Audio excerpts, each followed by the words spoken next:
আমার এই গরিব এত অভাবী ছিল, প্রতিদিন আছে প্রতিদিন খাইছে, অনেক সময় না খাইয়া ঘুমাইয়া রইছে। বাচ্চা বলে ক্ষুধার তারা ট্যাটা শব্দ করছে, এরপরে এক লোকমা হারাম তার পেটের মধ্যে ঢুকায় নাই। দেখে এত বড় চাকরি করে ঘুষ খাইয়া ঢাকায় বিল্ডিং করতে পারতো, কিন্তু একটা অবৈধ টাকাও সে গ্রহণ করে নাই। আমার যুবককে কত ডাকা ডাকছে, আয় বন্ধু টাস খেলার জন্য, আয় বন্ধু আড্ডার মধ্যে আয়, কিন্তু আমার এই যুবক জিকিরের মধ্যে মত্ত হয়ে গেছে, আমার যুবক নামাজের মধ্যে লিপ্ত হয়ে গেছে। এত সাধনা করে কোন জান্নাত কামে করেছে, খবরদার ওই জান্নাত খানা না দেখাইয়া রূহ কবজ করবি না। আল্লাহ পাক রব্বুল আলামিন আপনাকে আমাকে এই ফিতনা ফাসাদের জমানায় যখন তামাম দুনিয়ার থেকে ইসলাম মুসলমানকে মিটিয়ে দেওয়ার ষড়যন্ত্র চলতেছে, তামাম দুনিয়ার মধ্যে ইসলাম মুসলমান থাকবে কি থাকবে না এই প্রশ্নের সৃষ্টি হয়েছে। যে জমানায় মানুষ নেকের কাজ ছাড়তেছে, গুনার কাজ ধরতেছে, শুধু গুনার কাজ ধরেই না, বরং গুনার কাজে প্রতিযোগিতা শুরু করছে, কে কার আগে জাহান্নামে যাবে। সবাই বলি না নাউযুবিল্লাহ।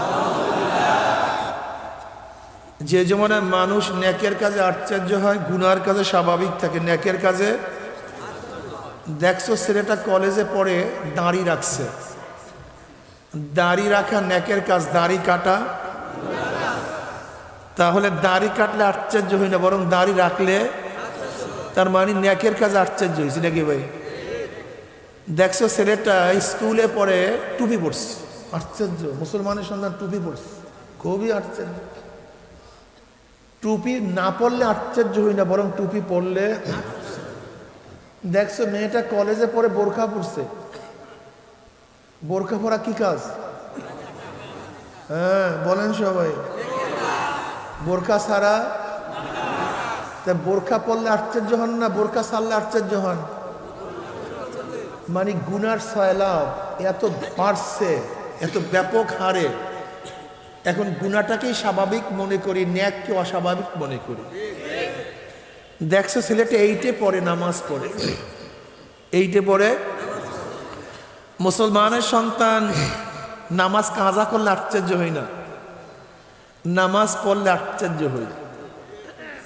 অথচ নামাজ এমন এক ফরজ ইবাদত, নবী আলাইহিস সালাতু ওয়াস সালাম ফরমান, আল ফারকু বাইনাল আবদি ওয়াল কুফরি তারকুস সালাহ। মুমিন এবং কাফেরের মধ্যে পার্থক্য, মুমিন আল্লাহর সামনে দাঁড়ায়, বেঈমানরা আল্লাহর সামনে দাঁড়ায় না। মুমিনরা আল্লাহর সামনে নত হয়, রুকু দেয়, বেঈমানরা রুকু। মুমিন তার 4 আঙ্গুল কপাল আমার মাওলার কুদরতি পায়ের মধ্যে ঠেকাইয়া সিজদা করে, বেঈমানরা শটান হয়ে দাঁড়ায় থাকে। এই বেঈমানগুলো কিয়ামতের ময়দানে এইভাবে দাঁড়ানো থাকবে। হাদিসের মধ্যে আসছে কিয়ামতের ময়দানে আল্লাহ পাকের সামনে মুমিনরা সিজদায় পড়বে, বেঈমানরাও সিজদায় যাওয়ার, কিন্তু আল্লাহ পাক একেবারে পিঠকে সমান করে দিবে, তক্তার মতো, এরকম তক্তার মতো, ব্যাখ্যা করতে পারবে না বেঈমান। ওই বেঈমান দুনিয়াতে আল্লাহকে সিজদা করে নাই, কিয়ামতের ময়দানে আল্লাহকে সিজদা করতে পারবে না। কিন্তু ভাই কমায়া দেন, হালকা কমায়া দেন, বাড়াবেন না ভাই। বাচ্চারা কথা বলবে না, হ্যাঁ বাচ্চা, ওই বাচ্চাদেরকে সরান্ত।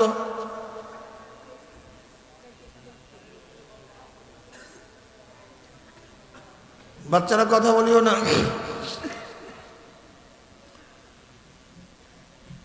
যারা দুনিয়ার মধ্যে আল্লাহকে সেজদা করবে, দুনিয়াতে আল্লাহকে সেজদা করছে না দেখিয়া, আর আখিরাতে আল্লাহকে সেজদা করব মাশাআল্লাহ।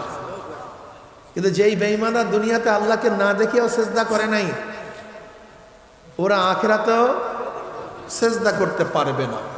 ভাই মাইক একটু কমায়া দেন, মাইক ভিতরে মাইক একটু কমায়া দেন, সুবহানাল্লাহ। বাস এইভাবে রাখেন। গুনগুন শব্দ করে কেন দেখেন তো, একভাবে রাখেন। বাহিরের সাউন্ড হালকা কমান, সুবহানাল্লাহ, বাস এইভাবে রাখেন, আর নাড়াচাড়া দিয়ে না। যারা দুনিয়ার মধ্যে আল্লাহকে না দেখিয়া সেজদা করছে, কিয়ামতের ময়দানে কাকে দেখিয়া সেজদা করবে? আর যেই বেঈমানরা আল্লাহকে সেজদা করে নাই, পারবে না। হাদিসের মধ্যে আসছে, তোমার সন্তানের বয়স যখন 7 বছর হয় তখন নামাজের জন্য আদেশ করো, নামাজে চলো, নামাজে চলো। 10 বছর যদি বয়স হয়, নামাজ না পড়লে উত্তম মাধ্যম কিছু লাগায়া দাও। কারণটা কি? এখনো সে বালেগ হয় নাই, সে বালেগ হবে। বালেগ হওয়ার পরে যেন কোনো মুমিন সন্তানের এক ওয়াক্ত নামাজ ও আমল নামায় কাজা না থাকে। প্ল্যানটা বুঝছেন? ইসলামের কায়দাটা কত সুন্দর দেখেন তো। নামাজের জন্য ইলম ফরজ, ইলম ছাড়া ইবাদত করা যায় না। ইমাম গাজালি রহমতুল্লাহ আলাইহি ফরমান, কুল্লু ইনসানু হালকা ইল্লাল আলিমুন ওয়া কুল্লু আলিমুনা হালকা ইল্লাল আমিলুন ওয়া কুল্লু আমিলুনা হালকা ইল্লাল মুখলিসুন ওয়াল মুখলিসুনা ফি খাতারিন আযীম। গোটা দুনিয়ার মানুষ সব জাহান্নামে চলে যাবে, একজন মানুষও জান্নাতে যেতে পারবে না, একমাত্র আলেম ব্যতীত। কি ব্যতীত? আলেম ব্যতীত কোনো মানুষ জান্নাতে যেতে পারবে না। আপনি ভাবতেছেন, হুজুর আমরা তো আলেম না, দাওরা ফারেক হই নাই, কামেল পাশ করি নাই, আমাদের জান্নাতে যাওয়ার সুরাতটা কি? এই আলেমের দ্বারা উদ্দেশ্য হলো যেই আমল ফরজ তার ইলম অর্জন করা ফরজ, যেই আমল ওয়াজিব তার ইলম অর্জন করা, যে আমল সুন্নাত তার ইলম অর্জন করা সুন্নাত। যেরকম ধরে নেন উজু ফরজ, আপনি উজুর মাসআলা জানেন না, উজু করবেন কিভাবে ভাই বলেন তো? পারবেন? তো উজুর জন্য উজুর মাসআলা জানতে হবে, এটা ফরজ। নামাজ ফরজ, কিন্তু নামাজের মাসআলা জানলেন না, আপনি নামাজ পড়বেন কিভাবে আমাকে বলুন তো? সম্ভব কিভাবে? কিভাবে পড়বেন আমাকে বলুন তো? এর জন্য যে আমল ফরজ তার ইলম অর্জন করা।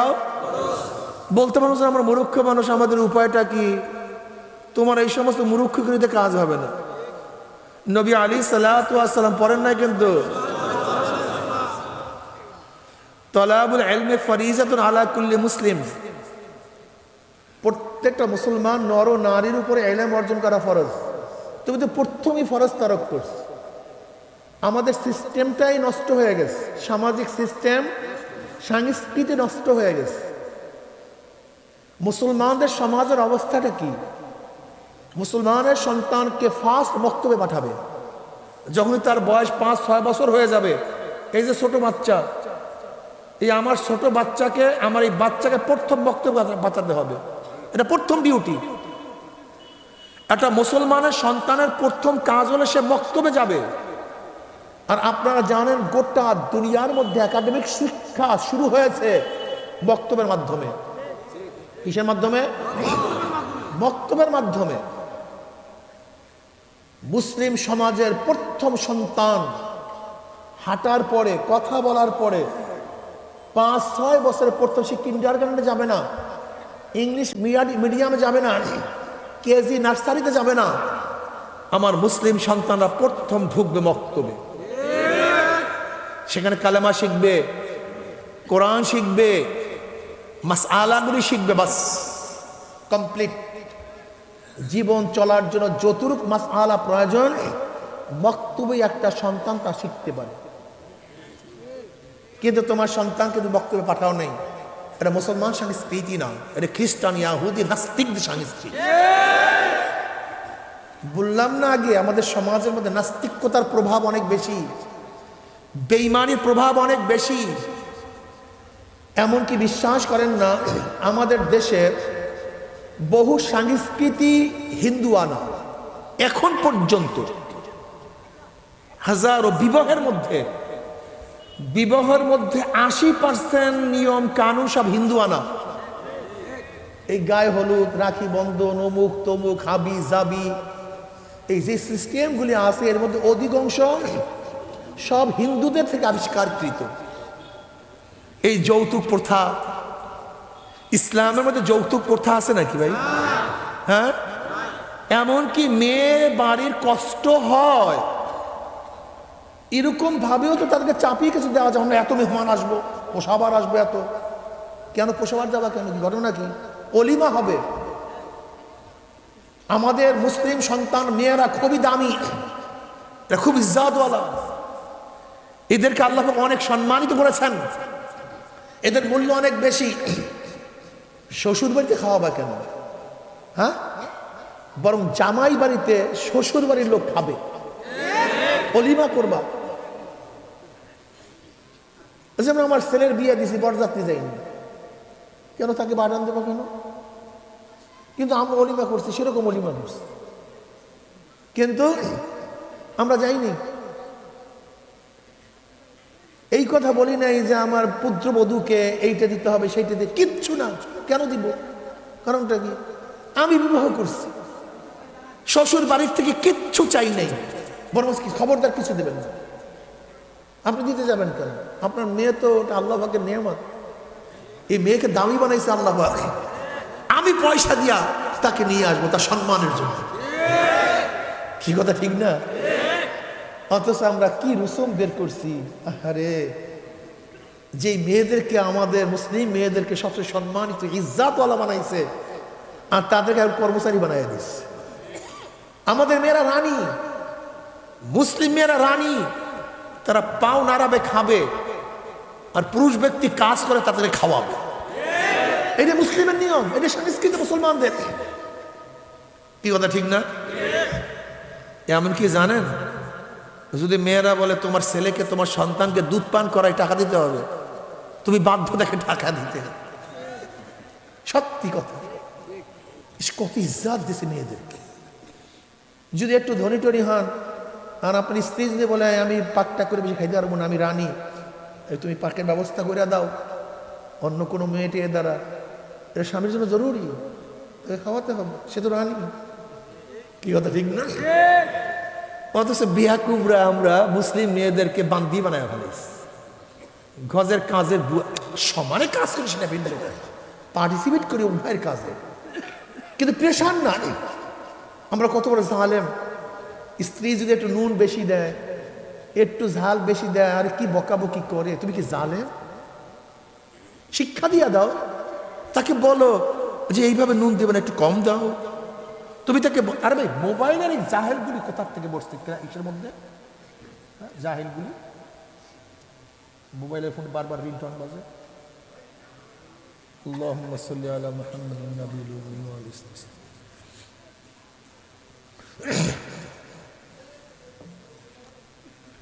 জনাব মুহাম্মদ রাসূলুল্লাহ সাল্লাল্লাহু আলাইহি ওয়াসাল্লামের কাছে এক সাহাবী আসছেন, এসে বলছে, ইয়া নবী, আমার একটা গোলাম আছে, ওই গোলামটা মাঝে মাঝে একটু অন্যায় টন্যায় করে। নবী বললেন, কি করো তুমি? বলে পানিশমেন্ট দেই। কোনো সমস্যা আছে? নবী আলাইহিস সালাতু ওয়াস সালাম বললেন, পড়েন না কিন্তু সাল্লাল্লাহু আলাইহি ওয়াসাল্লাম, ওর অন্যায় পরিমাণ যদি পানিশমেন্ট দাও তাহলে কাটাকাটি, কিন্তু যদি একটু বেশি তাকে শাস্তি দাও, কিয়ামতের ময়দানে আল্লাহর কাছে জবাব দিতে হবে। ওই সাহাবী বলেন, ইয়া নবী, আমার গোলামটা ওনার দরকার, আমি তাকে আজাদ করে দিলাম।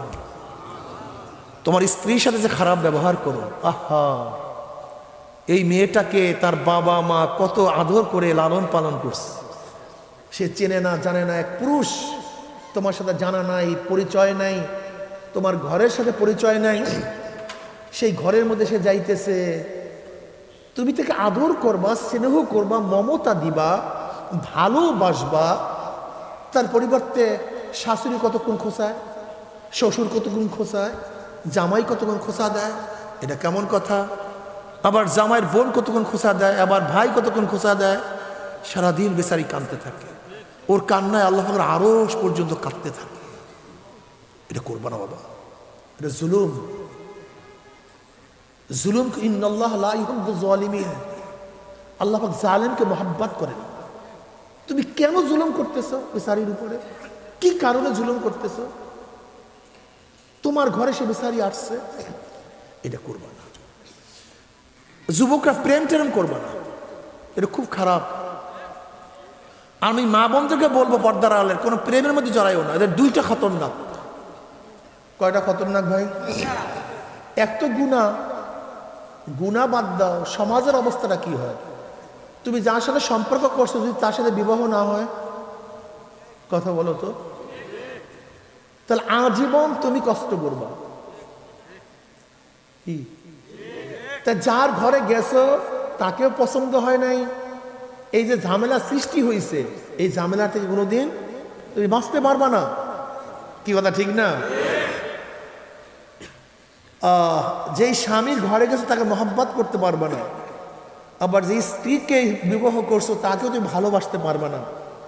তোমারও খতরনাক, আর তোমার স্ত্রী যার সাথে বিবাহ করছে তারও খতরনাক। এই দুই সংসার, অধিকাংশ বিবাহ প্রেমের বিবাহ টিকে না।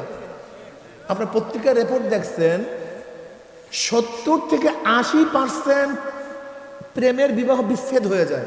70 থেকে 80%। আর যেই 30% টেকে, হ্যাঁ জাহান্নামের কুয়া, শান্তি বলতে কিছু নেই।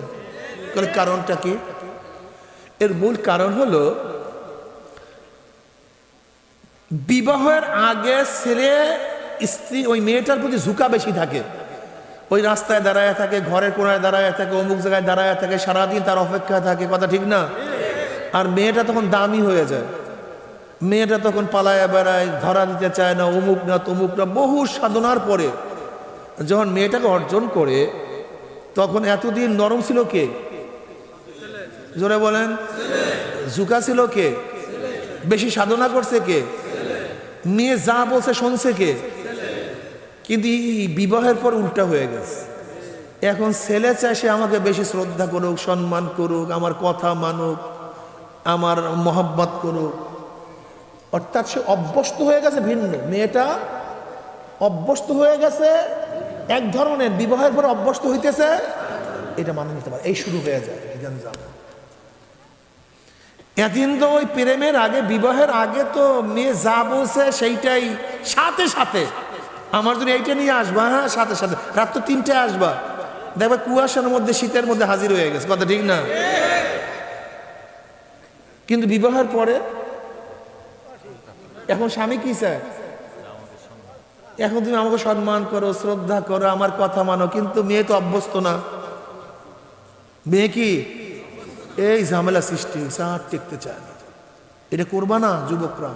মন চাইবে আমাদের সমাজটাকে ধ্বংস করার জন্য ইউরোপ কান্ট্রি পলিসিটা এমনভাবে অ্যাডাপ্ট করছে যা চিন্তাও করতে পারবে না। শুরুর থেকে প্ল্যানটা একটা, শুরুর থেকে প্রাইমারি থেকে শুরু করছে, গোটা দেশটাকে নাস্তিক বানাবার চক্রান্ত চলতেছে। গোটা দেশটাকে শিক্ষা সিলেবাসের মধ্যে এমন ভাবে সাজানো হয়েছে, একটা যুবক যুবতী ঠিক থাকার কোনো সিস্টেমই নেই। আমাদের গোটা সমাজটাকে নাস্তিক বানাবার চক্রান্ত। আমাদের বইয়ের মধ্যে একজন ছেলে মেয়ে কিভাবে প্রেম করবে তা শিক্ষা দেওয়া হয়, একটা ছেলে একজন মেয়েকে কিভাবে হাত ধরিয়ে হাঁটবে সেটা শিক্ষা দেওয়া হয়। আস্তাগফিরুল্লাহ। এটা মুসলমান সমাজের শিক্ষা ব্যবস্থা হতে পারে না, নাস্তিক সমাজে। শোনো, এটার খতরনাকটা কি হবে? কথা বলিয়েন না, এটার খতরনাক কি হবে? তুমি কি জানো জাপানের অবস্থাটা কি, আমেরিকার অবস্থাটা কি, রাশিয়ার অবস্থা কি জানো? হ্যাঁ জানেন? এখন কেউ বিবাহ করতে চায় না, কেউ বিবাহ বসতে চায় না। বিবাহ বসলেও মেয়েরা বাচ্চা নিতে চায় না। মোহব্বত নাই, ভালোবাসা নাই, সামাজিক বন্ধন সব শেষ। এমনকি জাপানের মধ্যে, রাশিয়ার মধ্যে ঘোষণা দিয়েছে কোনো মেয়ে যদি বাচ্চা গ্রহণ করে তাকে সরকার টাকা দিবে, সরকার টাকা দিবে, এরপরে বাচ্চা নেয় না। এমন আধুনিক হয়ে গেছে সিস্টেম। এরকম হয়েছে জাপানের মধ্যে, যে জাপানকে সবচেয়ে উন্নত কান্ট্রি মনে করো, সেই জাপানের অবস্থা এরকম, বিবাহ বন্ধন তো নাই, সামাজিক বিচ্ছেদের অবস্থা এত বেশি, সবচেয়ে বেশি বিচ্ছেদ হয় সেই সমস্ত দেশে। এমনকি মোহাব্বত ভালোবাসা সব শেষ, মানুষগুলি মরিয়া থাকে রুমের মধ্যে, পচে গন্ধ আসে, গন্ধ পাওয়ার পর পুলিশকে খবর দেয়, পুলিশ আসি উদ্ধার করে। এই হলো সমাজ। আমেরিকার মধ্যে সবচেয়ে বেশি আত্মহত্যা হয়, সবচেয়ে বেশি আত্মহত্যা হয়। কারোর সাথে কোনো সম্পর্ক নাই, মোহাব্বত ভালোবাসা বলতে কিচ্ছু নাই, সব শেষ হয়ে গেছে। কি ভাবছেন এই সমাজ চান? বাবা মা মারা গেছে যদি শোনে, তখন 3 মিনিট গিয়ে নীরবতা পালন করে। ওই আমাদের গণভবনে যখন আমাদের বৈঠক হয়েছিল, যে যারা 5ই আগস্ট শাহাদাত বরণ করছে তাদের জন্য 3 মিনিট নীরবতা। আমি বললাম 3 মিনিট নীরবতা পালন করে ফায়দাটা কি হবে, লাভটা কি? মৃত্যু ব্যক্তিদের কি রুহের মাগফিরাত হবে? আমি তখন প্রস্তাব দিলাম, প্রেসিডেন্ট সবাই ছিল, আমি বললাম একবার সূরা ফাতিহা 3বার সূরা ইখলাস পড়বেন। এই গণভবন সৃষ্টি হওয়ার পরে প্রথম সূরা ফাতিহা সূরা ইখলাস পড়া হয়েছে, এই প্রথম। এরপরে মোনাজাত দিচ্ছে, ধরেন সবাই মোনাজাত, এই প্রথম। অথচ দেখবেন 3 মিনিট নীরবতা পালন করে। এটা কাদের অভ্যাস, কাদের সংস্কৃতি?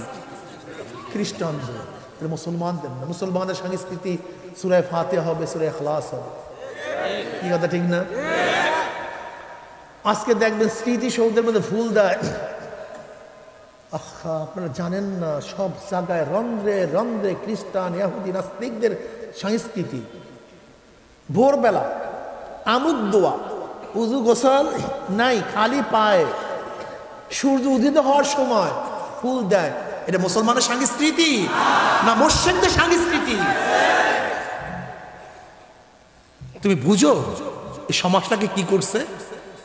একজন মুসলমান যেন মুসলমান সংস্কৃতিতে বড় দা হতে পারে, সব প্ল্যান। স্পোর্টস করে স্কুলের মধ্যে, যুবতী মেয়েরা, উঠন্ত বয়সী মেয়েরা, তারা যখন সমস্ত যুবকের সামনে দৌড়াদৌড়ি করে, লজ্জা আছে না তা মাথায় উঠছে? তা তো মাথায় উঠছে, মাথায় উঠছে, লজ্জার নাই, শেষ প্ল্যান। আর হাদিসের মধ্যে আসছে, যখন তোমার লজ্জা চলে যায়, মনে চা চাই করো, মনে চা চাই করো। লজ্জা নাই, মনে যা চায় করতে থাকো। লজ্জা মানুষকে নিয়ন্ত্রণ করে, কিন্তু যখন লজ্জা চলে যায়, যখন দেখবেন প্ল্যানটা কি। একটা মেয়ের জন্য লজ্জা না থাকে, বইয়ের মধ্যে সব জায়গায় প্ল্যান কি? লজ্জা না থাকে, লজ্জা উঠাইয়া দেওয়া, এটা মৌলিক তাদের কাজ। একটা যুবককেও লজ্জা উঠাইয়া দেয়। আজকে মুসলমান সন্তানেরা দোকান খুলিয়া বলে 60 করি নেই। কি করি নেই? 60 করি নেই মানে বুঝছেন? কোনোদিন চিন্তা করছেন 60 করি নেই মানে কি? হ্যাঁ, এটা কি 60 করি নেই? কোনোদিন চিন্তা করছেন? আসলে চিন্তা করেন নাই। 60 করি নেই মানে হিন্দুদের ধারণা 60 কোটি দেবদেবী। 60 করি নাই মানে 60 কোটি দেবদেবীর নামে কাজটা শুরু করি নাই। মুসলমানদের কথা ছিল বিসমিল্লাহির রহমানির রহিম, অর্থাৎ এখনো বিসমিল্লাহ করি নাই, আল্লাহর নামে কাজটা শুরু করি নাই। কিন্তু সেখানে পরিবর্তন করে কি দিছে? 60 করি নাই। বলে লক্ষ্মী ছাড়ছে, লক্ষ্মী আসবে না, তুই আমার লক্ষ্মী। লক্ষ্মী কাদের দেবতা? ঢুকাইয়া দিছে আমাদের মধ্যে, যে লক্ষ্মী ছাড়ছে মানে হিন্দুদের দেবী দেবদেবী ছাড়ছে। সংস্কৃতি পরিবর্তন ঢুকাইয়া দিছে। দেখবেন আমাদের ড্রাইভাররা বাসে উঠিয়ে বা গাড়িতে উঠে যায়, স্টিয়ারিং ধরে। এটা কাদের সংস্কৃতি? হিন্দুদের সংস্কৃতি। বুঝেন আপনি? বুঝেন নাই। আস্তে আস্তে প্ল্যান ওয়াইজ এরকম করছে সব জায়গাতে। মুসলমান যেন ইসলাম বুঝে চলতে না পারে। আজকে মুসলমানদের সন্তানেরা তারা কি বলে? হুজুর আপনি রাজনীতি করেন কেন? হ্যাঁ হুজুর ভাই আপনি রাজনীতি করেন কেন? কি মাথার মধ্যে ঢুকাইছে কি ঢুকায় নাই? আমি বলবো আসলে তো রাজনীতি করবে হুজুররাই ইসলাম। তুমি আসলে কোথা থেকে? তোমার তো রাজনীতি করে ঠিকই না। আমি একটা কথা বলি খুব ভালো মতো, তোমরা তো সবাই জ্ঞানী, একটু কথা বলি শোনো।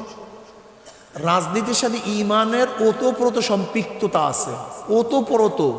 ডাইরেক্ট। উদাহরণস্বরূপ একদল যুবক খালের উপরে যাবে চুরি করার জন্য। কি করার জন্য?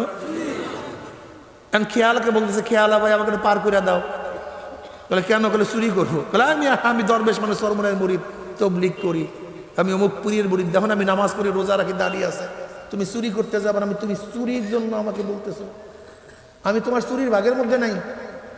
তোমরা চুরি করো করো, কিন্তু তোমার ভাগের মধ্যে। কিন্তু যুবক মানুষ, তোমরা আশা করছো চুরি করবার, আমার খেয়া বেঁচে পারবা না, আসো একটা ধাক্কা দিয়ে দিই।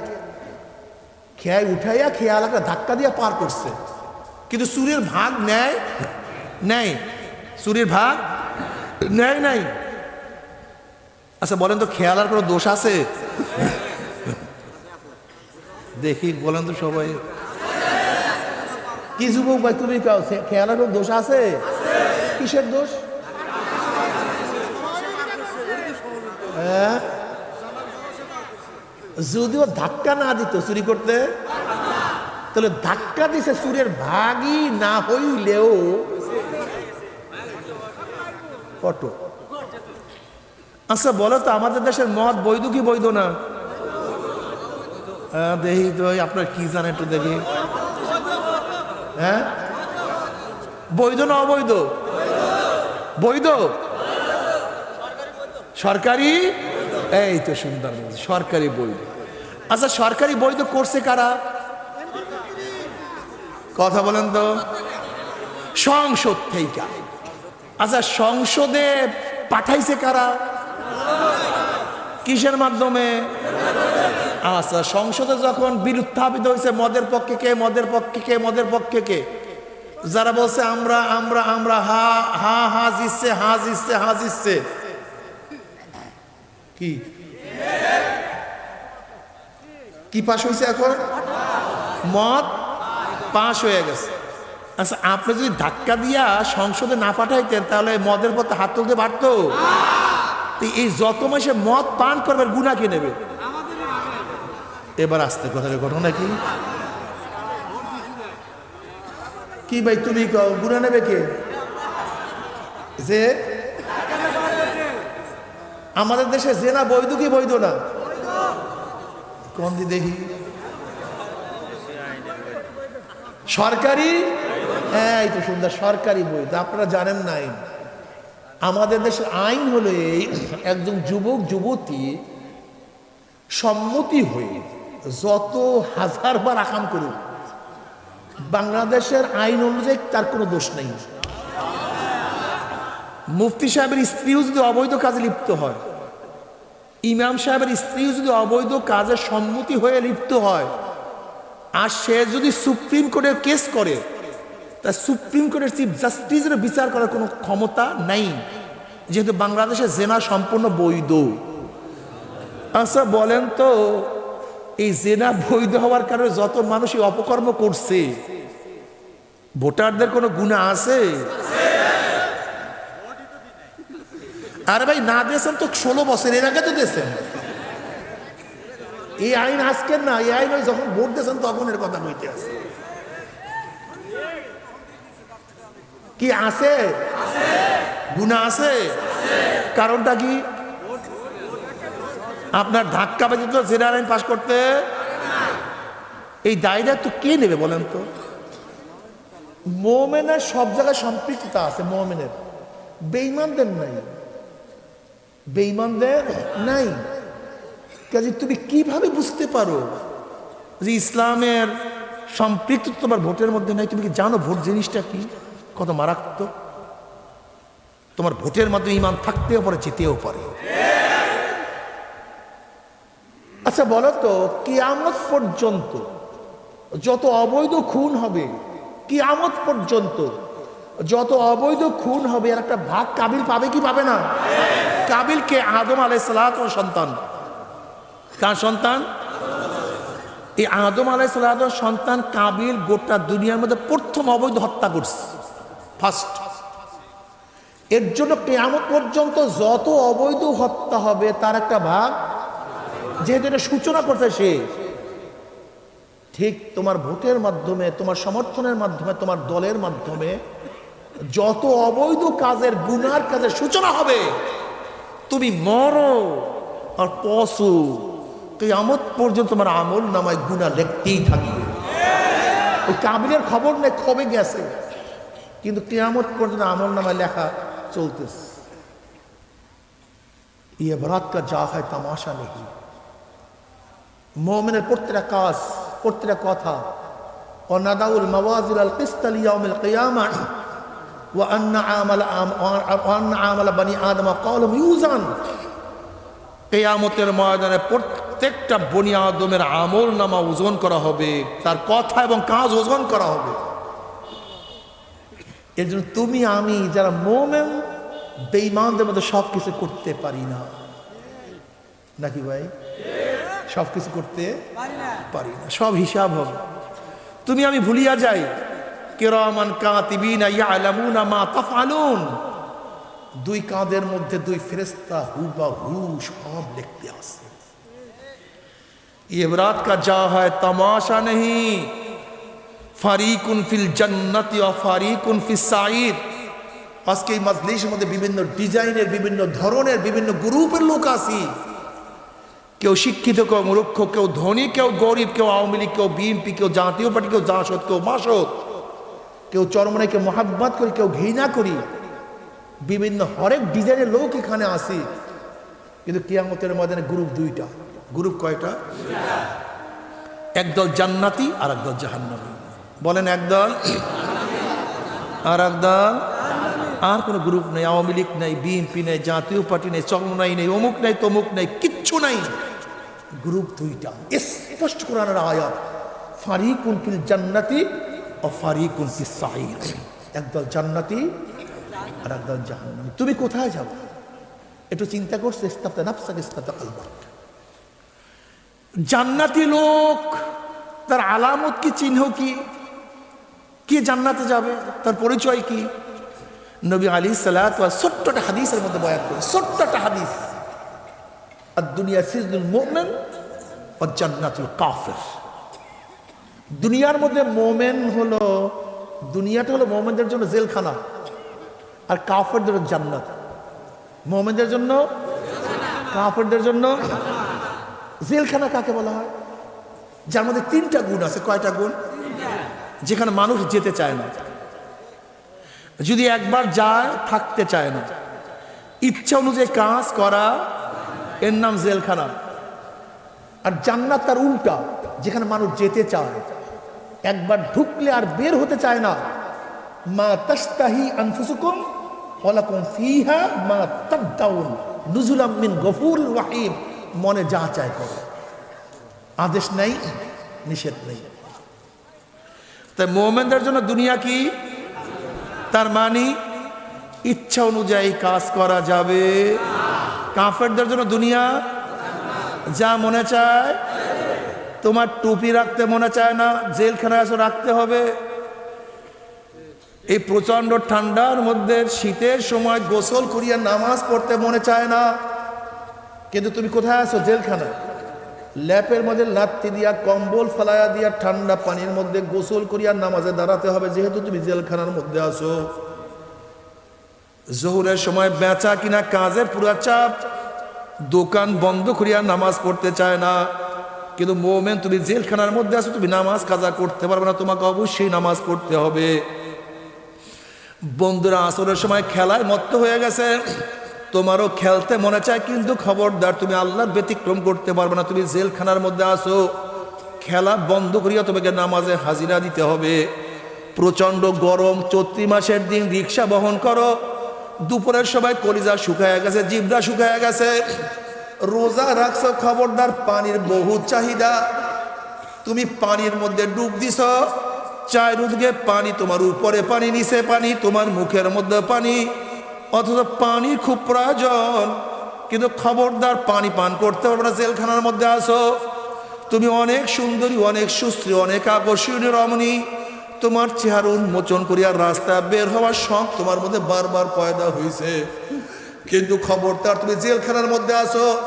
আল্লাহর হুকুমের বাহিরে রাস্তা খুব অবস্থায় বেপর্দা নামতে পারবে না।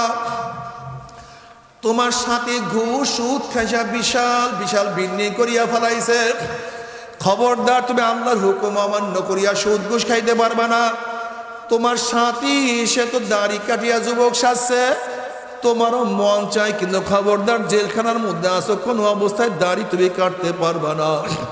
জেলখানার মধ্যে থাকিয়া থাকিয়া মাওলার হুকুম পালন করিয়া যখন আল্লাহ পাকের মোমেন বান্দা বান্দি মৃত্যুর আসার খাইয়া পড়িয়া যাবে, আল্লাহ পাক ডাক দিয়া ফেরেশতারে, আমার এই বান্দা, আমার এই বান্দি, আমার এই যুবক, আমার এই পুরুষ, আমার এই মহিলা, এত আমার এই গরিব, আমার এই ধনী, এত সাধনা করে কোন জান্নাত কামাই করছে, খবরদার ওই জান্নাত খানা না দেখাইয়া রূহ কবজ করবি না।